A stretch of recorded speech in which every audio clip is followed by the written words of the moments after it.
join this really exciting conference, at least virtually, and I'm feeling, I guess, a little virtuous myself because I'm keeping my carbon footprint a bit smaller by being here in Seattle.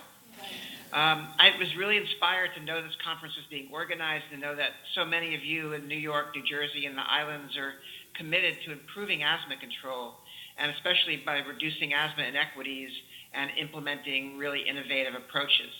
So I'm honored to be able to share a little bit of my journey down the path of improving asthma control. And that journey for me began about 30 years ago. At that point, I was just starting out in a career as both a public health doc and a primary care doc. And I was becoming increasingly frustrated by seeing patients who showed up over and over again in the emergency department with what I knew should be a controllable condition, but they had uncontrolled asthma. And so I realized that the most important things that determined the control of asthma were actually taking place outside of my clinic, taking place in the homes and the lives of my patients.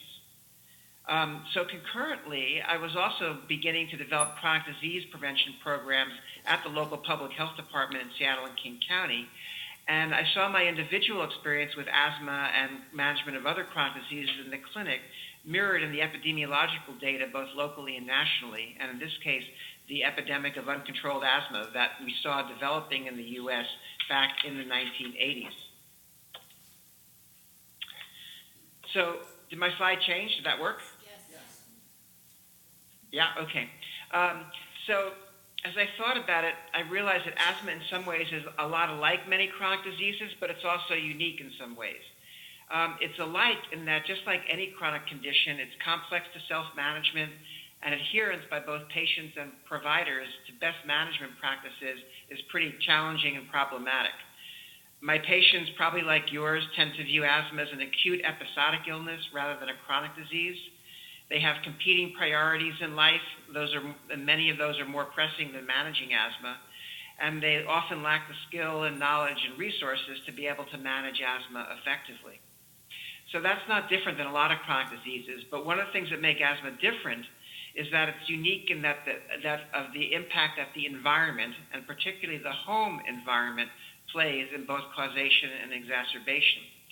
So that made me start thinking about what kind of intervention could address both the challenges in self-management and the environmental factors that worsen asthma in the home. What would that intervention look like? And the intervention that suggested itself to me was expansion of the community health worker model to in-home visits for people with asthma. So that's the path I embarked down back in 1997. We received our first NIH grant for our Healthy Homes projects in Seattle in 1997, and our first study was a randomized controlled trial to look at the impact of community health worker home visits to reduce exposure to asthma triggers in the home, and what would the impact be on asthma control.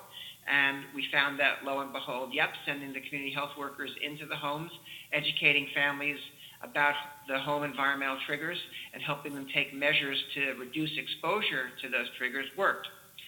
So next we expanded the model to include self-management support around asthma self-management using medications and participating in primary care and so on. And this also showed to increase control of asthma. And this particular randomized trial improved asthma beyond what asthma education by an asthma nurse specialist in a clinic could provide. We did additional studies over the years to expand the model to adults, to explore how it could integrate into the healthcare system more effectively, and to assess its cost effectiveness, which I'll share with you in a minute. So we visited a lot of homes. This is a map of King County in Seattle, and we visited more than 1,500 homes at this point with community health workers, helping families and adults improve their asthma control. What happens at a community health worker home visit is the community health workers, they visit each household or person about 3 or 4 times. They do an initial assessment both of the home environment and also the self-management skills of their clients. And then based on what they find, they develop a tailored self-management and environmental trigger control program for each client that offers education and support for self-management, offers an action plan and makes sure that they have an action plan to implement the tasks in the home and working with their provider to improve asthma control. They provide coaching on patient-provider communication and make sure the patient knows how to navigate the health system and get what they need. They provide some asthma trigger control resources. Those are shown on your right with home cleaning supplies and roach control and abatement supplies. On the bottom left, an asthma control cover, mattress bedding cover.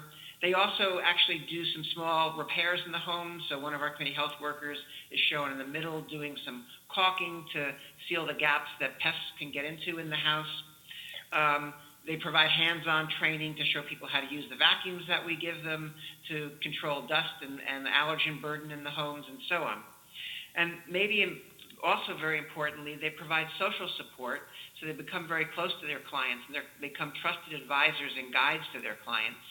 And they help their clients address not only the asthma management tasks themselves, but the other competing life priorities, often we call those the social determinants of health, by linking them up to resources in the community so that they can address those factors that are impacting their life, then creating the space to address asthma more specifically. Dr. Krieger, sorry to interrupt. Works. This is the Equal Opportunity Timekeeper. You have 1 minute. Oh, okay. I thought I had 8 minutes, and I'm up to 6 minutes. Okay, I will wrap this up then. So our outcomes are consistent across all these studies over the year. These community health worker home visits reduce symptoms by more than 25 days per year compared to a control group. Quality of life improves in the caregivers and the patients themselves. Urgent care use, as shown in the diagram here, decreases substantially compared to the intervention. The intervention group has substantially greater decreases in urgent care utilization, whether they're hospitalizations or emergency department visits or unscheduled clinic visits. The knowledge and action of caretakers or the patients themselves to manage asthma improves, and trigger exposure decreases as measured by biochemical assays in the home. We also know that the costs are favorably affected. We know that asthma can be a very expensive condition to control. Meter dose inhaler fluticasone costs about $2,600 a year. Xolair costs upwards of $11,000, even to $20,000 a year, depending on the dosing. Whereas a community health worker intervention, as we implement it, costs about $1,300 for a year in the home. What that translates into is a net cost savings of about $634 a year for families that receive the home intervention compared to those that don't in our most recent randomized controlled trial, set up specifically in a Medicaid population to assess return on investment and costs. This translates into a return on investment of home visits of 1.9, which means for every dollar that's spent on implementing community health worker home visit program, $1.90 is saved in costs within 1 year time period. And our data are reinforced and buttressed by many other studies that have occurred subsequent to our studies and concurrent with our studies. CDC Community Guide did a meta-analysis of studies and found that across home visit studies for asthma, symptom days were reduced. This shows that on the average across all these studies, they were reduced by about 0.7 days per 2-week period. Quality of life and symptom scores improved, and school days and kids their school days were reduced. And they found from cost effectiveness, again, that these programs like ours are cost effective. They show that there's a return on investment from 5.3 to 14.0, and I can talk about the difference in that number of questions if we want to get to later compared to the number I just gave you. And that for symptom-free day, it only costs about $12 to $60 to produce a symptom-free day, which is a relatively small cost. The Comparative Effectiveness Public Advisory Council in New England did a fairly comprehensive systematic review of community health workers across not just asthma, but many other conditions as well. And again, the majority of studies show that the community health worker interventions were cost savings within 6 months or over a 2-year period compared to control groups. So robust across multiple types of intervention, not just asthma, that community health worker interventions are cost effective. So the bottom line, and here's where I'll end, is that home visits by community health workers that address self-management support and address triggers in the home, increase symptom-free days, improve quality of life, decrease urgent health service use, reduce exposure to triggers, promote positive health behavior changes, and are cost-effective and less expensive than commonly prescribed asthma medications. So here are some things to think about during the course of the day as you think about rolling these out. These are all issues that we've had to address as we do our work in Seattle and Washington. Who should be a community health worker? Are they peers or are they professionals? Where should they live, in the community or in a primary care setting or in a managed care plan? Should they be a specialist in asthma or should they be generalist across multiple chronic conditions? Should they be certified or credentialed? How should we pay for them? And I'm sure you have many other questions as well. So I'll end there and thank you very much, and I'm looking forward to joining the discussion after the following panelists.